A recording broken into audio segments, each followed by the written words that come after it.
No. Why? Number 101. Why does the book of Mosiah talk so much about priesthood authority? 모사이아서가 왜 그렇게 많은 신권 권세에 대해 말하는가? Post contributed by Scripture Central. 이에 이렇게 되었나니 그에 의해서 하나님으로부터 권세를 받음이 아니고는 아무도 전파하거나 가르칠 권세를 받지 아니하였던지라. 그러므로 그가 그들의 모든 제사들과 그들의 모든 교사들을 성별하였나니 이에 의인이 아니고는 아무도 성별되지 아니하였더라.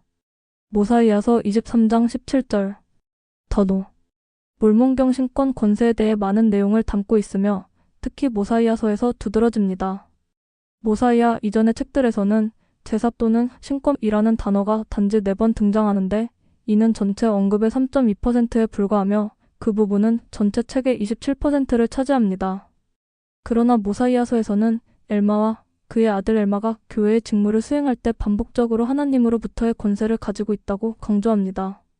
그렇다면 왜 신권 권세가 이렇게 강조되는 것입니까? 그 권세는 어디서 온 것입니까?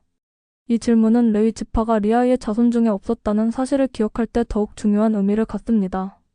이스라엘의 레위 지파는 혈통적 계승으로 신권을 맡았으며 출생에 의해 아론의 신권 즉 레위 신권을 행사할 권리를 가졌습니다. 이 신권은 아버지에서 아들로 전승되며 그리스도의 시대까지 이어졌습니다. 그러나 이것만이 하나님께 권세를 받는 방법은 아니었습니다. 아브라함, 엘리야, 멜기세덱과 같은 선지자들은 레위인이 아님에도 불구하고 하나님의 이름으로 말하고 행동하였습니다. 몰몬경은 사실상 두 가문, 즉 리아이와 이스마엘 가문으로 시작합니다. 두 가문 모두 요셉의 후손이었는데 니파이전서 5장 14절, 니파이후서 3장 4절, 이더서 13장 7절, 리아이는 므낫세 지파의 후손이었고 엘마서 10장 3절, 이스마엘은 에브라임 지파의 후손으로 알려져 있습니다. 따라서 리아이의 자손들 가운데서는 예루살렘 성전에서 희생을 집행하던 레위 신권에 접근할 수 있는 사람이 없었습니다.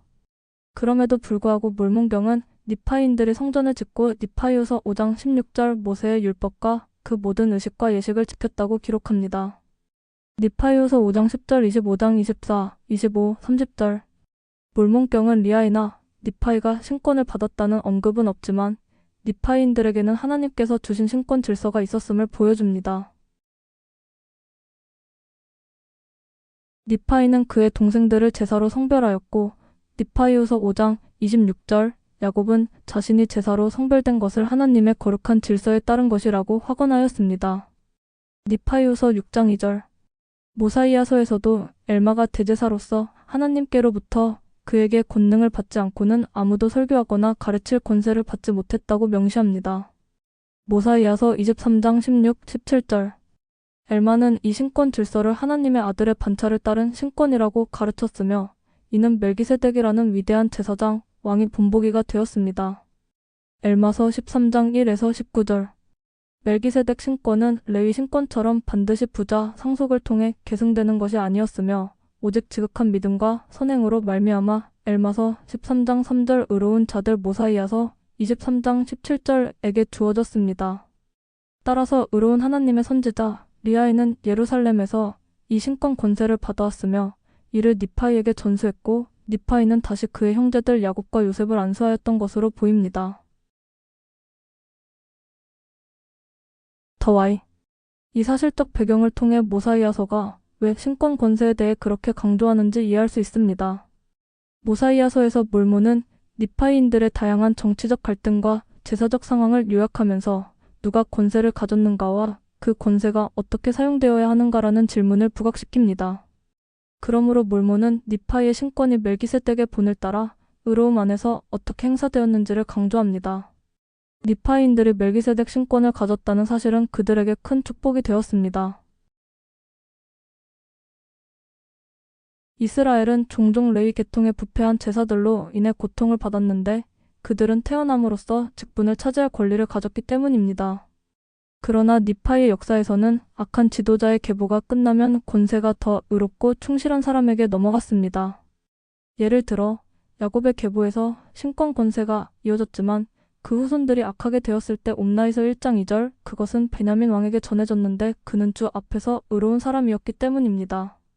옴나이서 1장 25절 모사이아서의 중반에서 의로운 지도자 지니프가 제사들을 성별할 권세를 가졌으나 그의 아들 노아는 그 권한을 남용하여 아버지의 제사들을 쫓아내고 부패한 자들을 임명했습니다.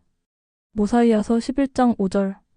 결국 지니프 계열의 권세는 몰락하고 엘마와 그의 후손들을 통해 하나님께서 보호하신 의로운 계보가 일어났습니다. 엘마는 처음에 노아의 사악한 제사 무리에 속했지만 그는 회개하였고 하나님은 그가 합법적으로 안수받은 신권을 인정하셨습니다. 모사이아서 18장 13, 17, 18절. 이후 엘마의 권세는 모사이아 왕에 의해 승인되었고 모사이아서 26장 12절 주님의 음성으로도 확정되었습니다. 모사이아서 26장 14절. 모사이아서는 특히 노아 왕과 그의 제사들의 이야기를 통해 사람이 조금이라도 권위를 가지게 되면 거의 모든 경우 불의한 지배를 행사하려는 본성을 드러낸다.